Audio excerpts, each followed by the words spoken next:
اعوذ باللہ من الشیطان الرجیم، بسم اللہ الرحمن الرحیم۔ پیارے بچوں، السلام علیکم۔ جماعت سوم، مضمون اردو۔ بچوں، آج کا جو ہمارا سبق ہے یہ تیسری جماعت کے اردو سے لیا گیا ہے۔ آپ اپنی کتاب کا صفحہ نمبر 62 نکالیں اور کتاب پر دیکھیں۔ سبق کا نام ہے آبا خاتون۔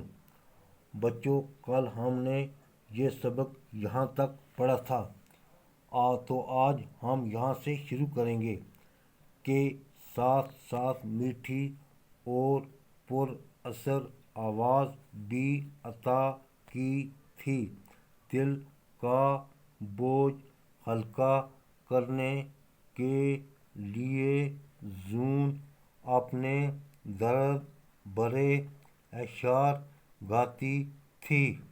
اس طرح ان کی شاعرہ ہونے کی بات دور دور تک پھیل گئی۔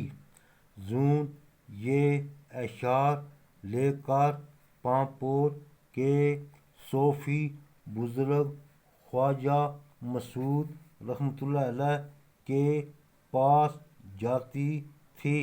انہوں نے زون کو آبا خاتون نام دیا اور وہ اسی نام سے مشہور ہوئیں۔ ایک دن اس وقت کے حکمراں یوسف شاہ چک پامپور کے علاقے کی سیر کرنے کو نکلے۔ انہوں نے آبا خاتون کی میٹھی آواز سنی اور وہ اس پر فریفتہ ہوا۔ بعد میں یوسف شاہ چک نے آبا خاتون کے ساتھ نکاح کیا اور وہ کشمیر کی ملکہ بنی۔